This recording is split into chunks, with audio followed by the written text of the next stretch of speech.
wishful thinking. Nuclear hot seat. What have those boys been drinking? Nuclear hot seat. The corium is sinking. Our time to act is shrinking, but our activists are linking. Nuclear hot seat. It's the bomb. Welcome to Nuclear Hotseat, the weekly international news magazine keeping you up to date on all things anti-nuclear. My name is Libbe HaLevy. I am the producer and host, as well as a survivor of the nuclear accident at 3 Mile Island from just 1 mile away. So I know what can happen when those nuclear so-called experts get it wrong. This week, we catch up with the latest from the Waste Isolation Pilot Plant, or WIPP site, in Carlsbad, New Mexico.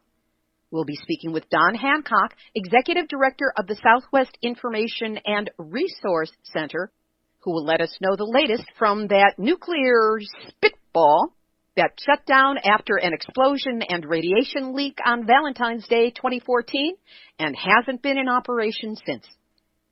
We'll also hear from 2 brave Japanese individuals taking action and a leadership role on behalf of those who are continuing to suffer from Fukushima's aftermath. Former mayor of Futaba, Katsutaka Idogawa, and activist Ruiko Muto of the Movement of Fukushima Residents to pursue criminal charges against TEPCO executives and government officials. Both of these interviews are part of the ongoing Nuclear Hotseat Voices from Japan series. Those interviews, plus numbnuts of the week, activist shoutouts, and more nuclear information than they want to hear about at Dog Park. All of it coming up in just a few moments. Today is Tuesday, June 2nd, 2015, and here is the week's anti-nuclear news. We start off in Japan with this interesting sequence of events. On May 27th, Kyushu Electric Power Company received final regulatory approval for restarting Units 1 and 2 of its Sendai nuclear power plant in Japan's Kagoshima Prefecture. That's in the southwest part of the country. This would be the first restart of nuclear reactors in Japan since the Fukushima Daiichi nuclear disaster began on March 11 of 2011. However, Mother Nature seems to have had something to say about this, because on May 29th, a massive volcano erupted, exploding the top off of Mount Shindake on the Japanese island of Kuchino-Irabu, just 160 kilometers, 100 miles, from the Sendai nuclear power plant. The very next day, May 30th, an earthquake variously rated at 7.8 to 8.5 struck off Japan's east coast, shaking the entire country all the way up to Tokyo. And of course, it was felt at the Sendai nuclear power plant, which is where, on June 2nd, Kyushu Electric Power announced that it has delayed the restart of Sendai nuclear power plant in southwest Japan. No reason for the delay was stated. Catching up with TEPCO, on Friday, May 23rd, the company released documents detailing in depth the analysis of the storage water containers at the disaster site. Radioactive water had been found puddling up in the lip of the plastic and steel containers a few months ago. The end result is highly radioactive sludge in the containers that is generating hydrogen gas and puts the entire site in danger of having a hydrogen explosion. Tra-la, trale. The leak has now been traced to a water hose that needed to be replaced, but was not because workers on site were busy with other projects. The cracked hose dumped at least 15 tons of water into the drainage canal, which then drained into the port, meaning the Pacific Ocean. And tests showed the highest level of radiation in the water since they started checking 2 years ago. Hopefully, the workers were reassigned from the projects that they were busy with to take care of this little problem. Thanks to our friend Iori Mochizuki with Fukushima Diary, we now know that TEPCO dropped a major piece of debris into spent fuel pool 3 at Fukushima Daiichi while they were removing debris from that pool. What are you doing, guys? Taking the debris out or putting it back in? From TEPCO's follow-up report, the dropped debris was reported to weigh 400 kilograms, or over 880 pounds.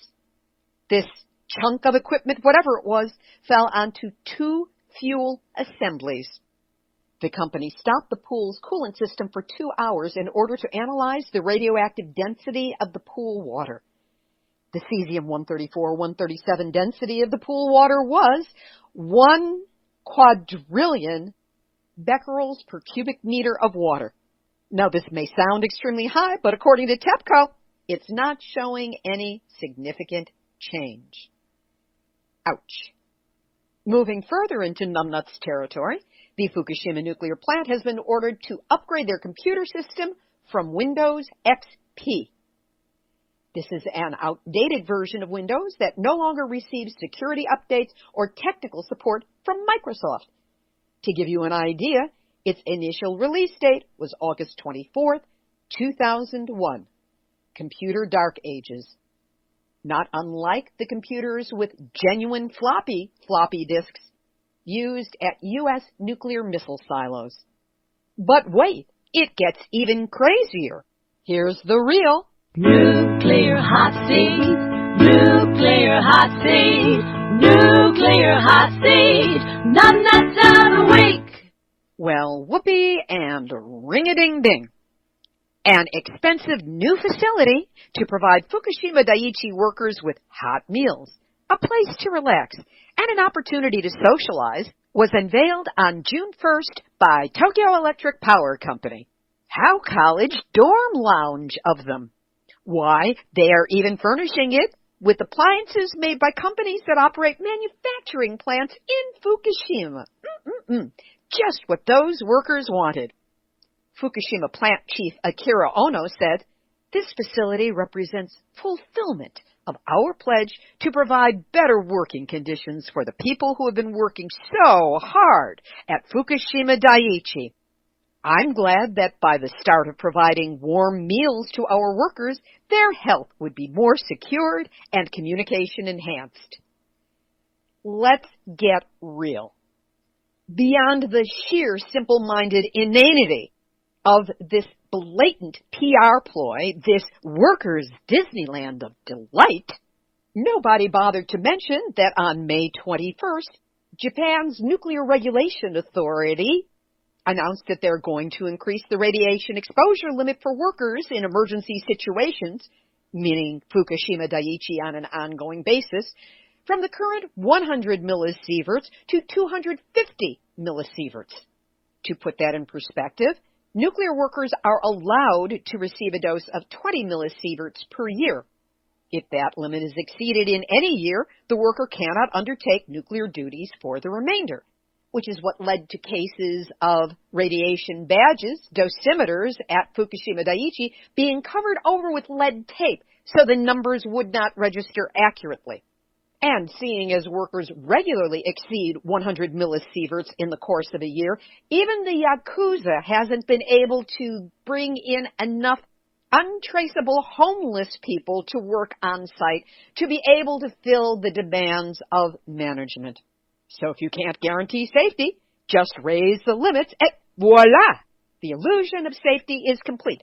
Doesn't change the science, but who cares about science or radiation damage to workers' bodies when the illusion of safety can be manipulated and all those nukes all over Japan with all of its earthquakes and volcanoes blowing their tops can be restarted. And how bad can it be? Well, according to the Biological Effects of Ionizing Radiation 7, the BEER 7 report from the U.S. National Academy of Sciences, there is no exposure to ionizing radiation that is risk-free. Each 1 millisievert of radiation exposure is associated with an increased risk of all forms of cancer, other than leukemia, of about 1 in 10,000. For leukemia, it's 1 in 100,000.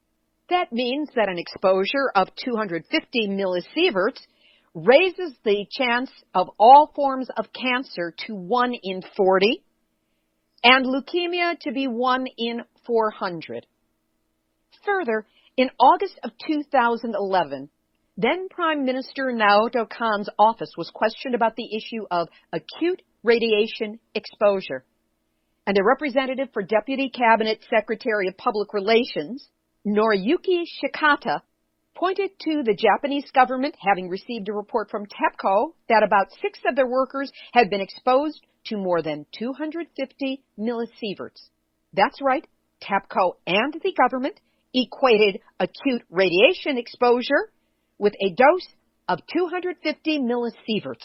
So I am certain that the workers at Fukushima Daiichi are all going to be warmed to their hearts.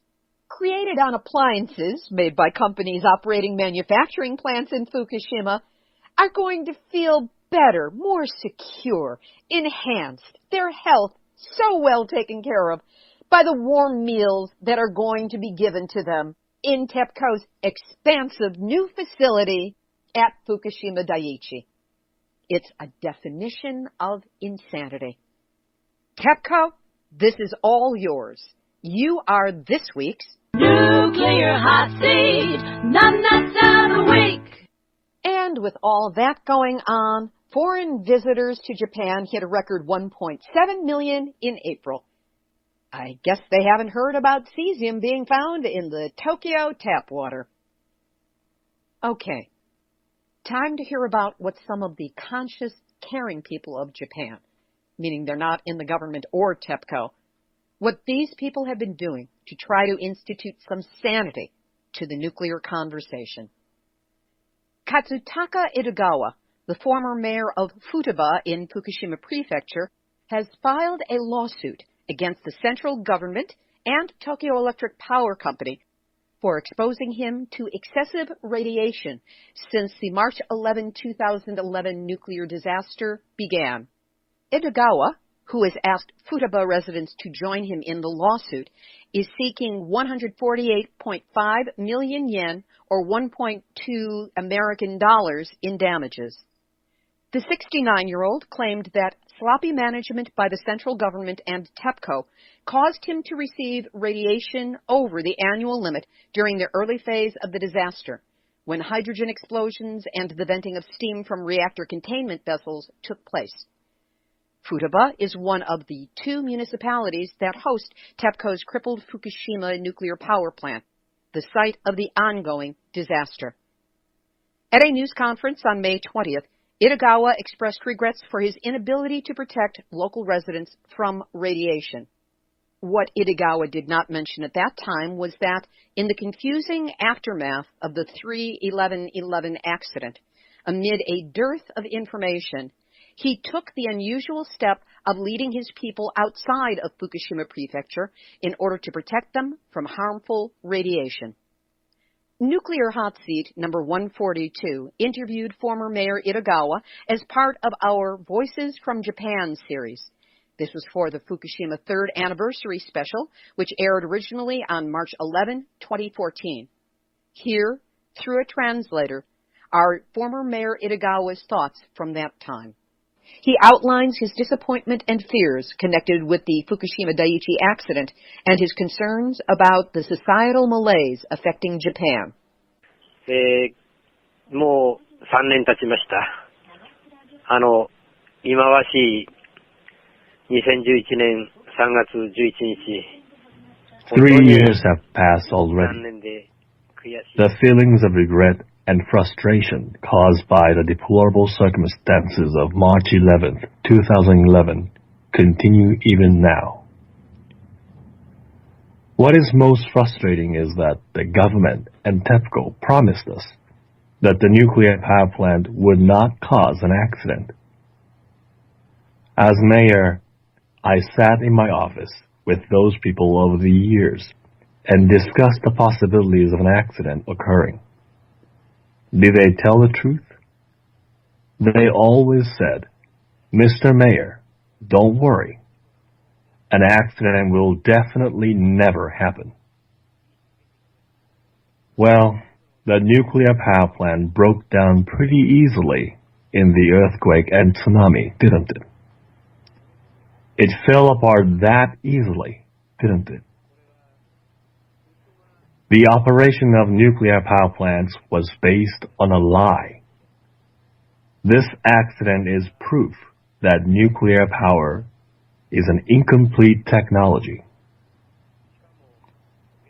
Furthermore, the nuclear power plant destroyed our town. The town is a public entity. A privately owned, for-profit utility corporation destroyed a public body, our town. I don't think there is another example like this in history. Horrible things happened after Chernobyl too, but the conditions in this country are different. In Japan, we have the right to self-government.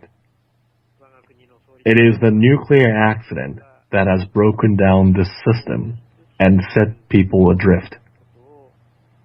And because they haven't received enough compensation, they have lost their futures. The villagers who have lost their dreams are heartbroken. In the midst of all this sorrow, Prime Minister Abe is facing outward and promoting exports of nuclear power plants. Despite the nuclear situation in his own country being unclear, and with the cleanup of the accident still not progressing, Abe is trying to pass off defective merchandise as top world-class technology. It's embarrassing, isn't it? As a Japanese citizen, I am truly ashamed. When Japan was a healthy country, we did not try to sell imperfect goods. During the time when Japan valued quality above all else, this would not have happened. Furthermore, the contaminated water from the plant is polluting the Pacific Ocean more and more. I feel humiliated when Abe lies to the world, when he says that the radioactive contamination is completely blocked from spreading further into the ocean. We have to return to our roots. We have a right to go back. It is really unfortunate that there is not a single politician or bureaucrat who has been able to stop this problem. I urge the people of the world to take a look at us. What kind of lives are we being forced to live right now? Even though we are not the ones who caused the accident, we are living in conditions that punish us for what happened. Our dreams, our children's futures, our towns have all been destroyed. We've been swept to the very margins of Japanese society and told to live there in silence. I don't wish these tragic circumstances on anyone ever again. Nuclear facilities bring misfortune on humankind. We all need to raise our voices and demand a safe environment where we can live and children can have dreams. We inherited a clean environment from our parents, but I, as a parent, cannot pass along a clean and beautiful town to my own children. This sad situation can never happen again. Please, don't just help us. Please help humankind. どうか皆さん、私たちを助けるのでなくて、人類を助けるように声を上げていただきたいと思います。どうぞよろしくお願いいたします。That was Katsutaka Idogawa, the former mayor of Futaba, as recorded for Nuclear Hotseat number 142 for March 11 of 2014. We also learned last week that more than 20,000 people affected by the 2011 nuclear accident at Fukushima have set up an association to demand an apology and full compensation from Tokyo Electric Power Company and the national government. They include members of 12 organizations suing the utility and the government, as well as people who have been acting individually. As the government of Japan moves relentlessly towards lifting evacuation orders and cutting compensation to the victims, local residents continue to worry about the ongoing decommissioning of the reactors, the cleanup of the disaster site, and water leaks of radioactive water into the Pacific Ocean. The group's joint representative, Ruiko Muto, said those who suffered from the accident have not been fully compensated. She says they want to make their voices bigger by getting organizations to connect with each other. Again, as part of Nuclear Hotseat's Voices from Japan series, we spoke with Ruiko Muto for Nuclear Hotseat number 142, the third Fukushima Anniversary edition, which originally aired on March 11, 2014. Ruiko Muto is from Maharu Town, Fukushima Prefecture. She ran a cafe in Tamura City, Fukushima, but was forced to close her shop. Since then, she has been a leader of a large group of Fukushima residents who have filed a criminal complaint against TEPCO and the Japanese government. The case has still not been resolved. 福島原発事故当初、日本の国や東京電力がしたことは、事実を隠蔽すること、事故を過小評価すること、そして基準値を変えること。The government and TEPCO have been concealing facts and playing down the effects of the Fukushima Daiichi accident and changing standards at will. Because of that, we have been exposed to radiation and forced to live in a difficult situation. 3 years have passed, and the suffering caused by the accident has changed form and increased. In December 2012, then Prime Minister Noda made a recovery declaration.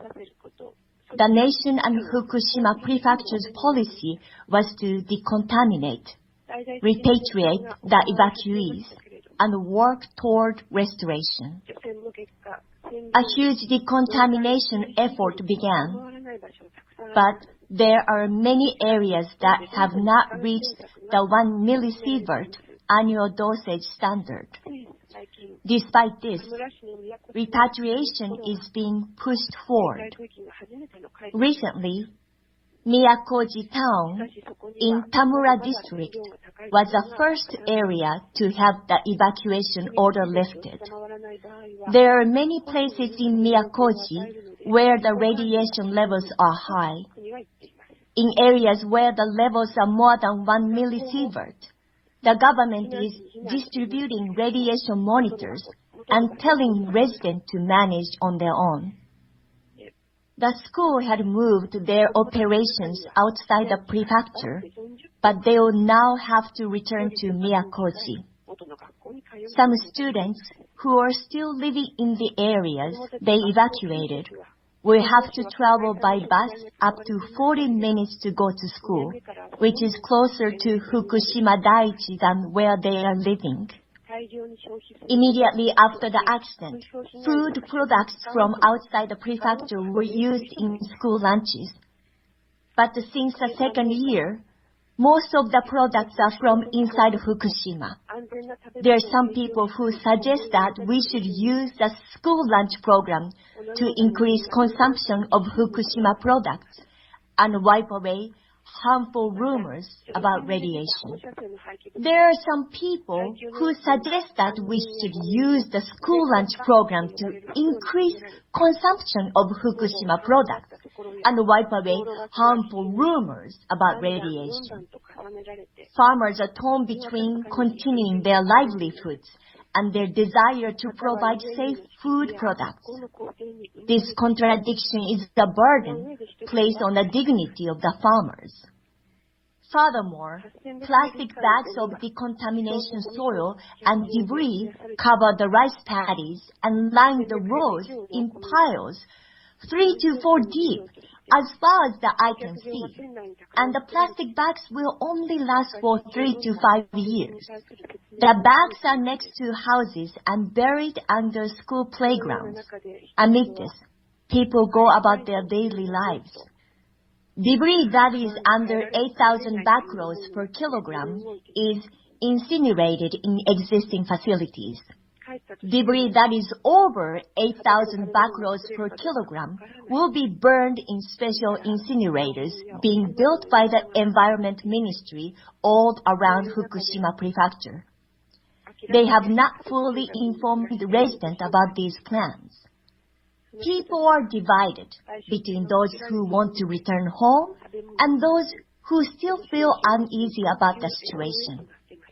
If they go back, they don't know whether they will be able to farm, and infrastructure like shops and hospitals are still not in place. Elderly people who have given up are still living in temporary housing despite having their compensation cut. They do not have enough to eat, and during the new year, there was an emergency SOS project to help them. People who are living in temporary housing are becoming depressed. The atmosphere is becoming antagonistic. Also, government ministries and groups have been promoting various radiation safety and risk communication campaigns that are aimed at children and young people. The situation in Fukushima is still very severe. What do you think is the most serious problem? Children being detained in areas where the radiation levels are high. Also, in the criminal complaint we filed against the Japanese government and TEPCO, the trouble is that there are many plaintiffs, but no specific person that is the perpetrator. When over 14,000 of us initially filed, the case was dismissed. Even though the disaster was man-made, there is no one to take responsibility. I think this is really strange. Furthermore, they're talking about restarting other reactors and pushing nuclear exports when no one has taken the blame for the accident. And yet, victims haven't received enough assistance. Do you have anything to say about the prosecutors in the case? Well, the forensic criminal investigation that we had asked for was not granted. Another problem was the change of venue. We filed in Fukushima, but the trial was moved to the Tokyo District Prosecutor's Office. In Japan, you can request that the prosecutor's decision be reviewed by the jury-like panel. We wanted that to happen in Fukushima, but the review took place in Tokyo too. I think that not doing this in Fukushima, where there are a large number of plaintiffs, was intentional. And listening to the prosecutor's reasoning made me feel like they're lawyers retained by TEPCO. So you're saying that the system allows a change of venue without reason? It's not common, but it is allowed. Was a reason given? We are told that the defendants were in Tokyo, and that the Fukushima District Prosecutor's Office sent the case to the Tokyo District Office. I don't understand either of these reasons. Yeah, it is hard to understand, isn't it? Is there anything else that you are involved in, aside from the trial?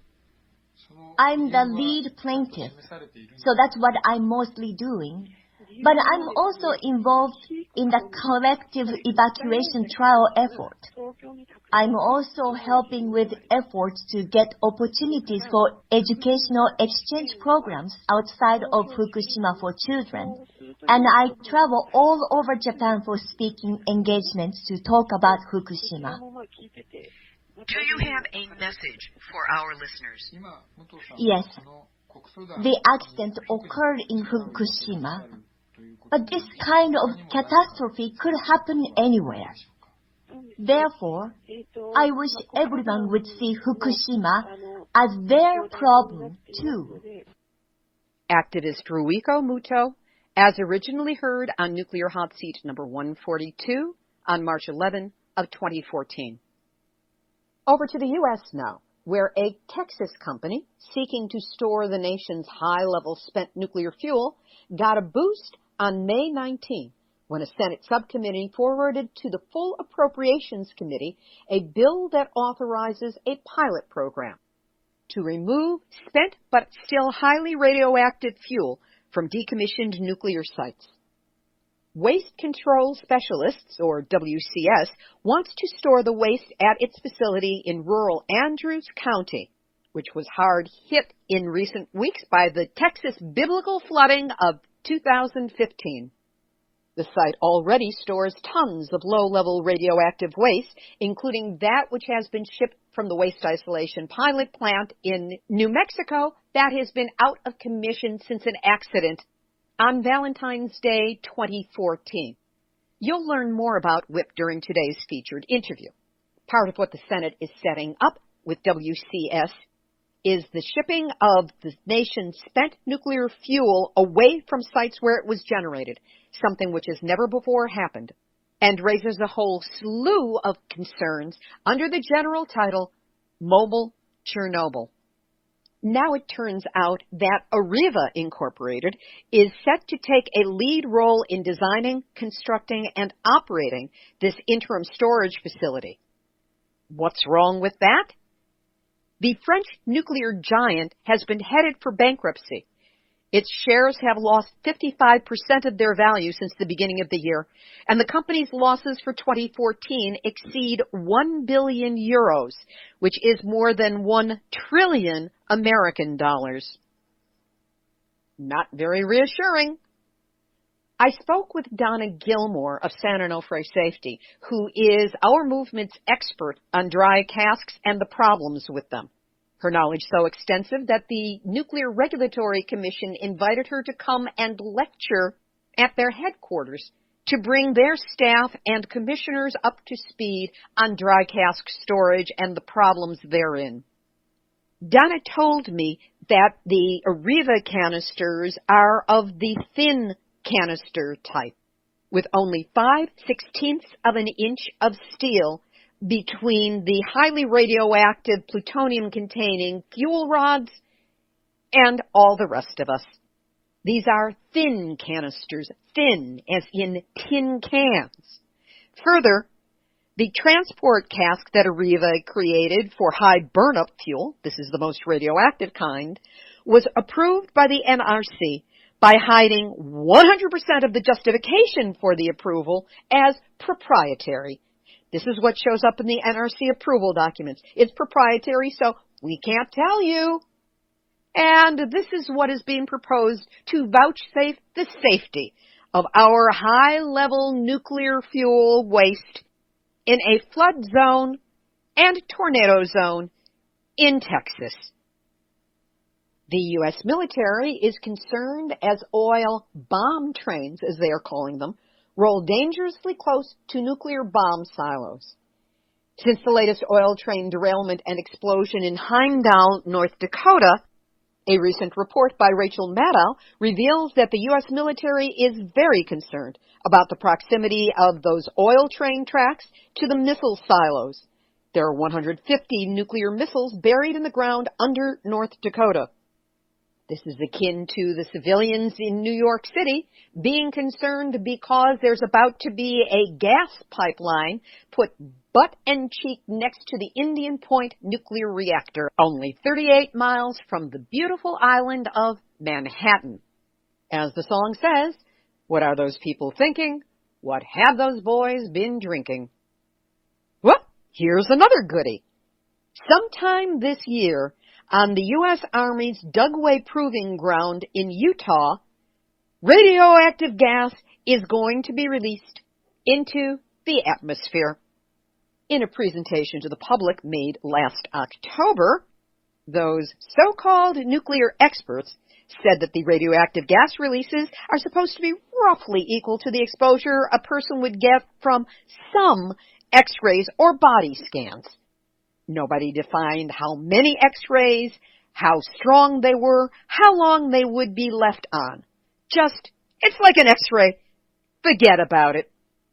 Reportedly, Utah Physicians for a Healthy Environment are studying the radiation proposal and forming an opinion.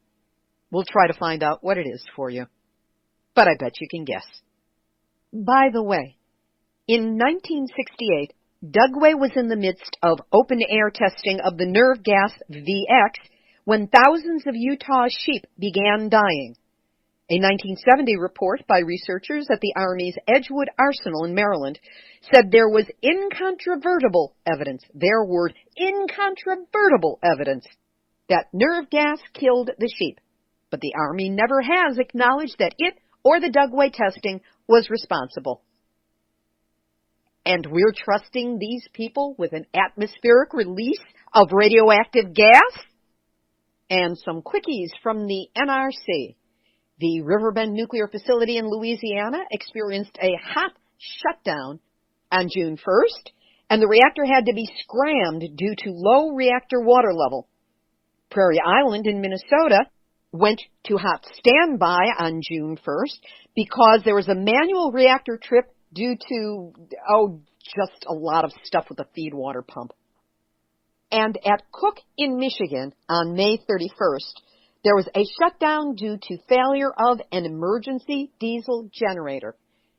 You know, the thing that's required to keep the reactor cool in case of an accident.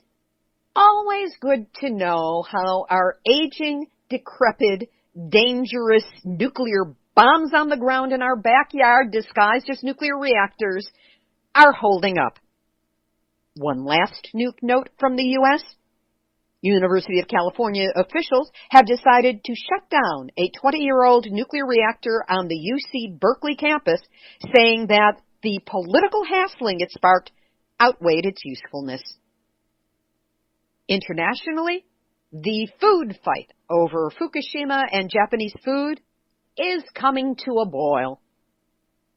Since the start of the Fukushima Daiichi nuclear disaster, Taiwan banned imports of food from 5 prefectures in Japan, Fukushima Prefecture and 4 others that were close by. It also required radiation tests on over 800 different kinds of food imports from that country. However, in recent weeks, Japanese contaminated area products were found illegally imported into Taiwan with deceptive labeling that allowed them to be sold in that country. In mid-May, data from Taiwan showed food imports, primarily green tea, that originated in Japan contained radioactive cesium levels that were below Taiwan's limit of 370 becquerels per kilogram, but above Japan's limit of 100 becquerels per kilogram. So Japan was dumping their too radioactive to sell at home green tea on Taiwan. Can you blame the guys for wanting to block imports? Now, the Japanese Ministry of Agriculture, Forestry, and Fisheries has stated that the measures of Taiwan are not based on scientific facts and suggested the possibility to appeal to the World Trade Organization.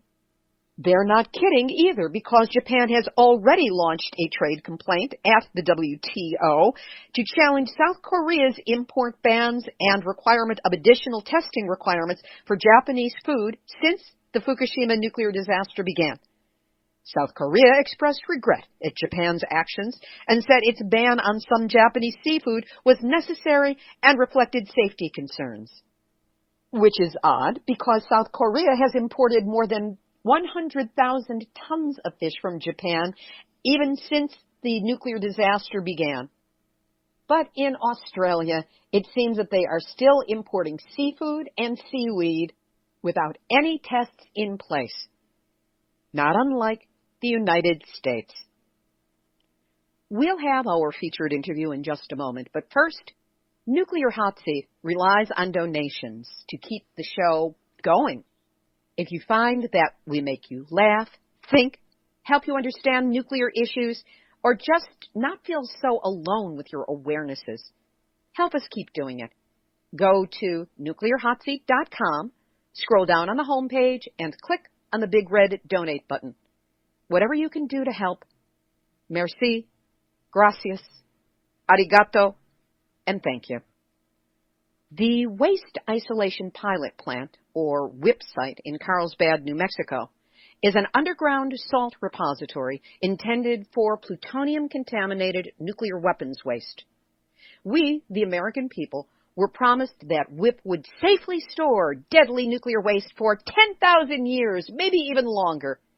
But after only 15 years of operations, on Valentine's Day, February 14, 2014, a 55-gallon drum of waste from the Los Alamos National Laboratory exploded, contaminating 8,000 feet of the underground facility with radioactive material, and also releasing an untold amount of plutonium and americium, highly dangerous radioactive isotopes, into the environment.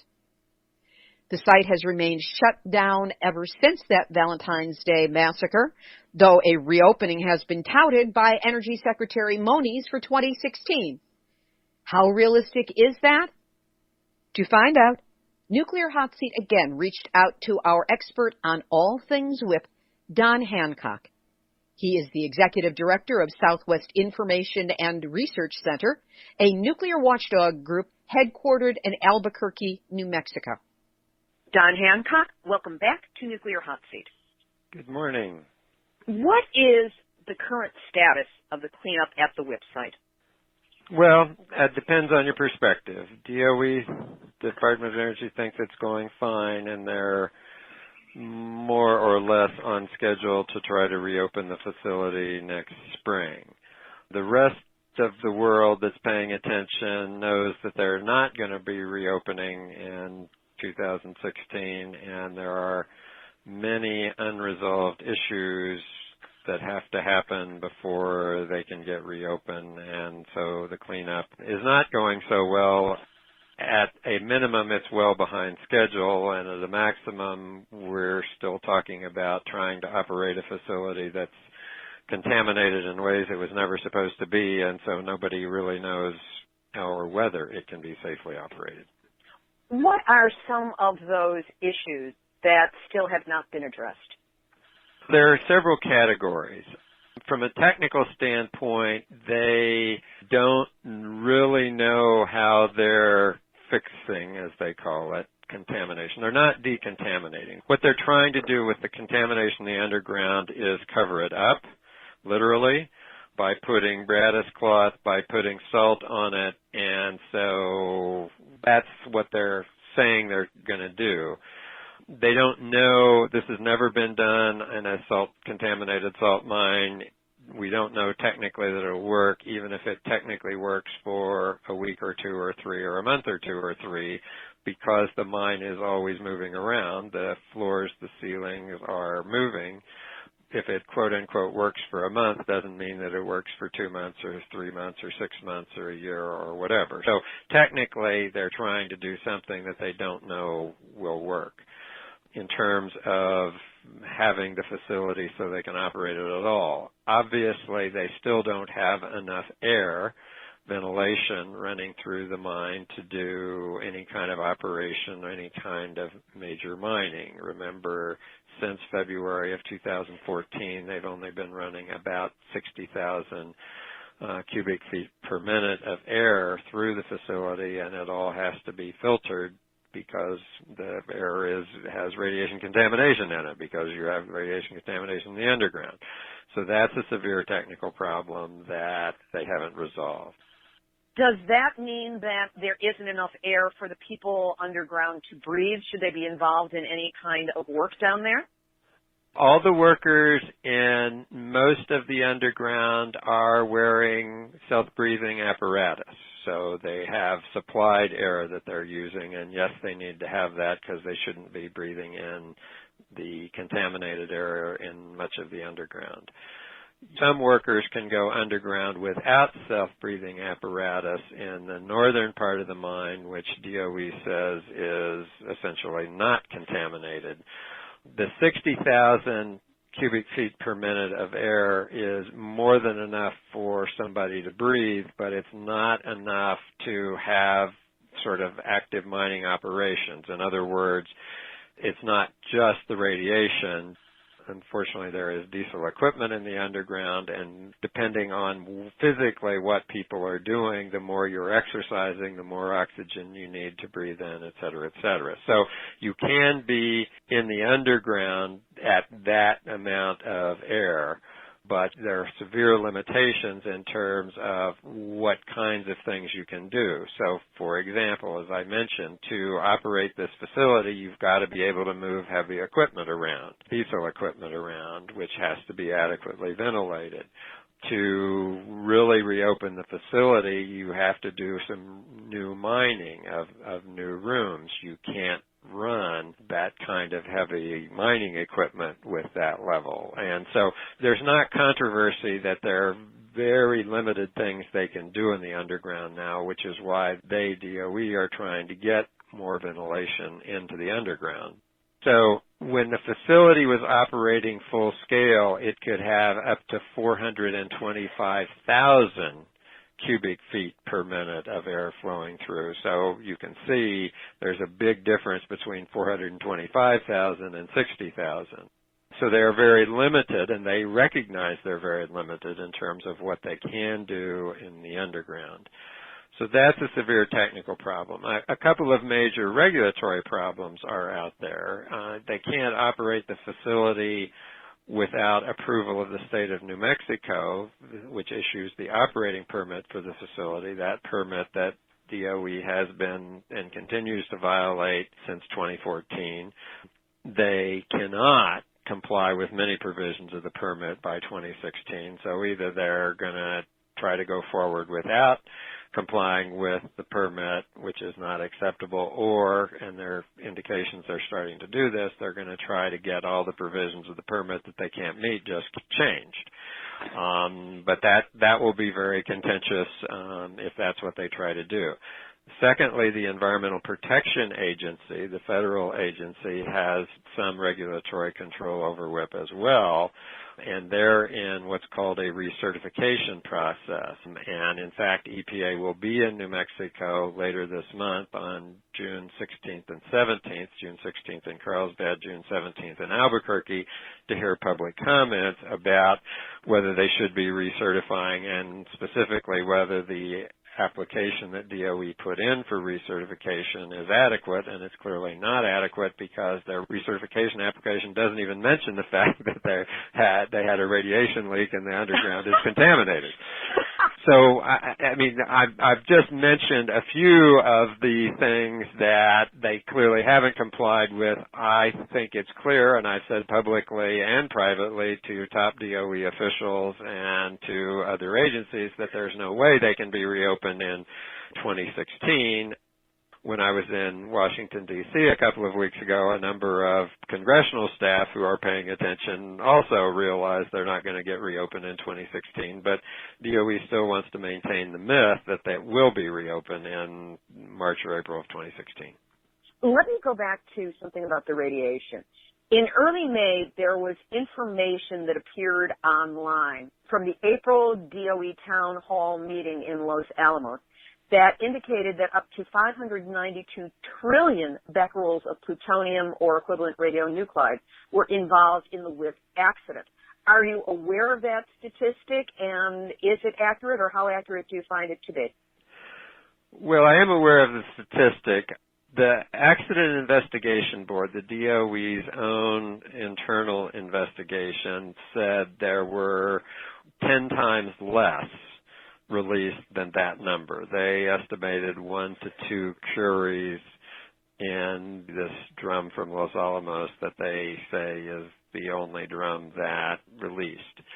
I was at the Los Alamos Town Hall meeting with Ted Wyka, the head of that Accident Investigation Board, and I and other people were questioning on how they could be confident in that number since, A, they don't really know what was in the container in the first place when it was packaged in Los Alamos because there aren't records of what was physically packaged in the drum. 2, intentionally, they didn't look at all of the data of all the radiation that exists in the underground at WIPP in the exhaust shaft at WIPP, in the filters at WIPP, and in the general environment. So they haven't done the sort of the basic technical research that you would need to come to a conclusion. So on the one hand, I think it is not likely that this low number that DOE is estimating is released is accurate. On the other hand, this more than times as much is based on a whole bunch of other assumptions that related to the respirable particles and how much was released and a lot of other kinds of things. And again, that calculation isn't actually based on the data that does exist and should be available. Again, part of the problem that any estimate has is DOE has been unwilling to release all of the radiation survey results since February of 2014 up to today, so we don't actually know, it's not publicly available, the exact amounts of americium and plutonium scattered around all of the southern part of the mine at WIPP. The final answer is we don't know how much was in the container. We don't know how much was released from the container. We don't know for sure. I am still not convinced that there is only one container that has been breached, so we don't really know how much it came out. So at this point, there's not good technical support for any of the numbers that various people, including DOE, are estimating. What is it going to take to get the data released from DOE, or is there no requirement that they make it available? I've been asking for the data for months, so I don't know what it's going to take to get it released. Joe Franco, the DOE website manager, has said on more than one occasion, both publicly and privately, that he wants to release it. The contractor, Nuclear Waste Partnership, publicly and privately, has said they do not want to release it. So why that continuing stalemate exists is unclear. In addition to DOE and Nuclear Waste Partnership, the Defense Nuclear Facility Safety Board has been asked to demand it be released and to get it. There's a peer review going on by New Mexico Tech University here in New Mexico that hopefully will be asking and getting data. So it's unclear what it's going to take. In terms of is there a legal requirement, DOE would say there is no legal requirement that they release all of this information.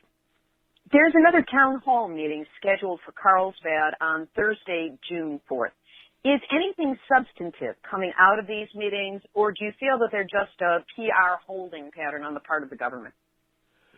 Well, at this point, they're one of the few public processes to provide any information. They're not nearly satisfactory in their own right. So it's important that they happen, but they would be a lot better if they were more substantive, both in terms of the presentations that are being made. In other words, what the government and the contractors say at the town hall is what they want to say, as opposed to answering all the questions that people actually have. So they're better than nothing. They're not as good as they could be and should be. That's why we need more technical kinds of discussion. So the June 17th meeting in Albuquerque is going to have 3.5 hours of technical discussions with EPA, contractor, DOE people, members of the public present to go into much more detail than what happens in the town hall meetings, for example. That's a good step, not sufficient in and of itself, but when there are forums that we can have technical discussion, we try to take advantage of them as much as possible. And as regards that June 17th meeting in Albuquerque, will it be live streamed, or is there a webinar hookup of some sort so that people at remote locations might be able to follow what's going on? So I don't know the answer to that question. That reminds me that I need to ask EPA about that because it's their meeting. Right now, it is not scheduled to be live streamed or whatever, but that certainly is something that would be worthwhile to do. I will bring that subject, as well as a couple of others, up with EPA about that. Don, thank you so much for your continuing updates on WIPP, and we will stay in touch. Great. Thank you very much. That was Don Hancock, Executive Director of the Southwest Information and Research Center, a nuclear watchdog group headquartered in Albuquerque, New Mexico. Activist shout-outs. Thanks, as always, to Erica Gray of the Sierra Club in Virginia for bringing to our attention the Nuclear Regulatory Commission accident reports. Always good for a laugh and a shudder simultaneously. And Donna Gilmore of SanOnofreeSafety.org provides background for all of our stories on dry cask storage. Both of these women are aces in our movement, and I'm grateful for their expertise and their input to this show. Here's today's final thought. As Nuclear Hot Seat gets ready to celebrate its 4th anniversary, it's coming up in 2 weeks, I want to find out what you think would make the show better, more relevant, more consistent. Do you want to hear more on Fukushima, on the engineering and technical side, international stories? Should I be concentrating on North America? Do you want more or less on mining, weapons, the technical side of the issue, the political side of it, nuclear history, media coverage, protest art and music?